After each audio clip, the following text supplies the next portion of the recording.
is getting towards uncharted territory because you've got Joe Flacco, Mark Sanchez, the only two rookies to win 2 playoff games in 1 year. He's trying to...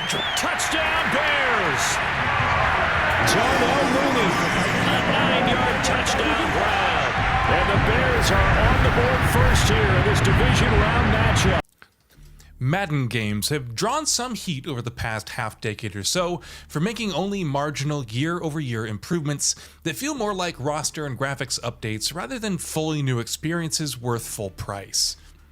In recent years, new modes like The Yard and new gameplay elements like Superstars made valiant attempts to add some new flavor but never quite hit the mark, especially with the stagnation of the ever-popular franchise mode. Before we begin, please consider subscribing and enabling all the notifications by clicking that bell icon. With that out of the way, let's get started. Responding to the increased heat from last year's entry, Madden 22 is as close as the series has come in recent years to feeling like an entirely new experience. Franchise mode has finally gotten a meaty upgrade, and the new momentum factors complementing the superstars make gameplay feel tangibly different.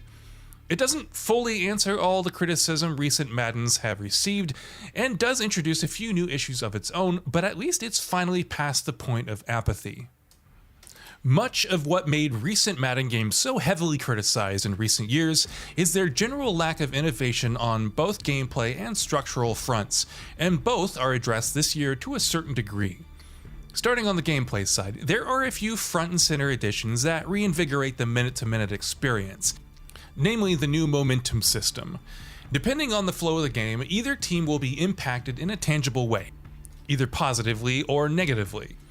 The more one-sided the flow of the game, the more severe the benefits or punishments.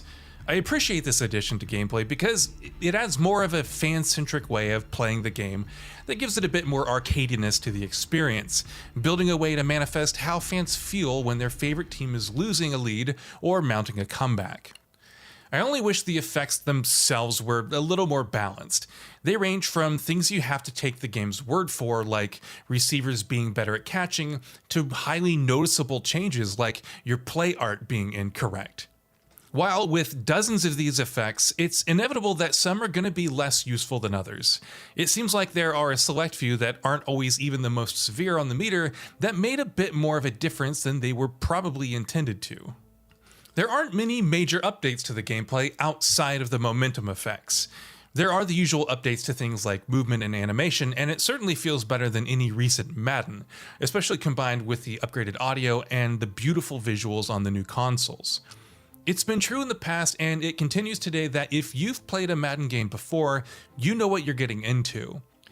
I wish there were more noticeable improvements, especially to things like the AI, which continues to be questionable in situations on and off the field, from clock management to CPU-controlled players running straight out of bounds for no reason.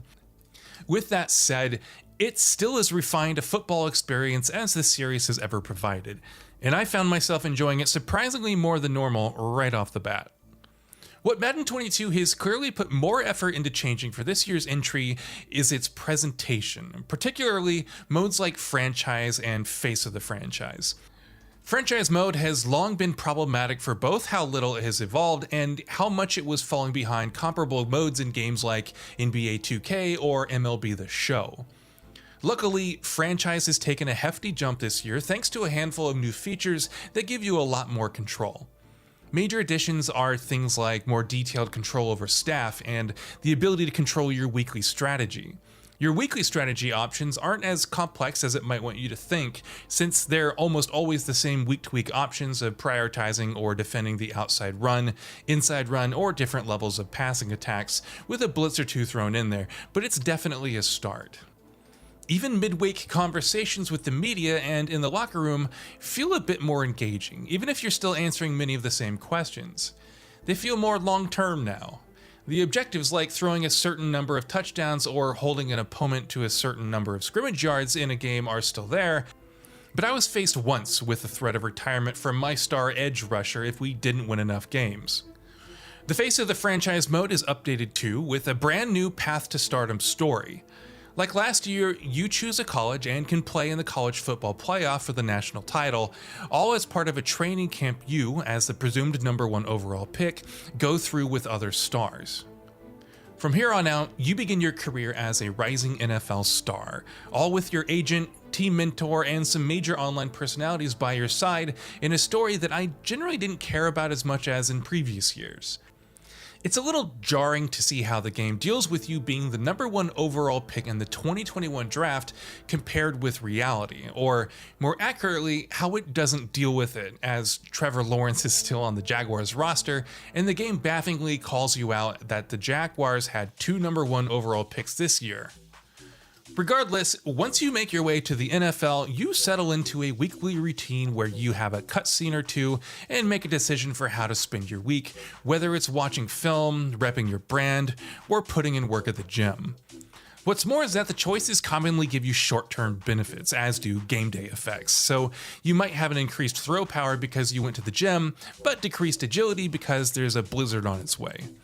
It's a really interesting way to keep you on your toes for what to expect from the coming week. The issue that I have with these two modes comes less from their individual characteristics and more from their interplay. Because on a purely gameplay front, franchise and face of the franchise are converging to the same mode. From the gameplay itself to the midweek decisions and conversations, much of what I experienced in either was almost indistinguishable, and the fact that I played my franchise mode team with a highly touted rookie quarterback at the helm didn't help matters. The momentum system, short-term stat changes, and weather effects are all always present regardless of the mode. And even the menus, though they have been nicely refreshed from the past years and offer a modern new style, look identical to the uninitiated. Both modes are great on their own, but without much of a difference in structure or even menus, they begin to feel a little bit samey over time. The gameplay differentiation comes from the rest of the modes Madden 22 has to offer. The Yard, the backyard football equivalent that was introduced last year, has had some major upgrades, including a new surprisingly meaty faux campaign. It has 5 full chapters in different backyard stadiums, including boss battles from superstars like Patrick Mahomes. The core gameplay is the same as it was before, and the shaky AI sticks out like a sore thumb here, but I still find this mode to be as refreshing to Madden as the XFL wanted to be to real-life football. Otherwise, Ultimate Team is almost unchanged, and smaller options like Superstar Knockout and Championship Series are still there, but have little staying power compared to the rest. It's worth noting that I encountered a good number of small bugs and mishaps that range from funny to frustrating. In-game animations frequently synchronize. Character models, when not in a fully voiced cutscene, aren't always in the right place or correctly timed, and I noticed a handful of typos and misplaced descriptors lying around. It's more frustrating that, at least on Xbox Series X, the game's reliance on connecting to servers almost negates any possibility for quick resume, and I encountered 1 or 2 crashes in my time. None of it was experience breaking, but it did take me out of the moment a few times and will hopefully be fixed with future patches. For a series that has repeatedly been criticized for resting on its laurels, Madden has at least aimed higher this year than in many recent years. While the actual gameplay remains much the same, some of the in-game stat and ability modifiers make things a little more dynamic on the gridiron.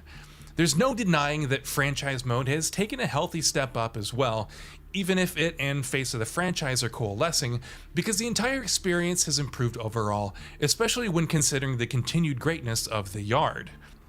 Not everything in Madden 22 is better, nor has every issue been addressed, but this year's entry into the classic football franchise has begun laying the groundwork for some major changes to the formula, with a few great gameplay modes to boot. So what are your thoughts on this? Go ahead and share them in the comments below, and if you liked the video, please subscribe to the channel and enable all notifications by clicking the bell icon to get new video updates. We upload every day and would really appreciate your support. Thanks for watching.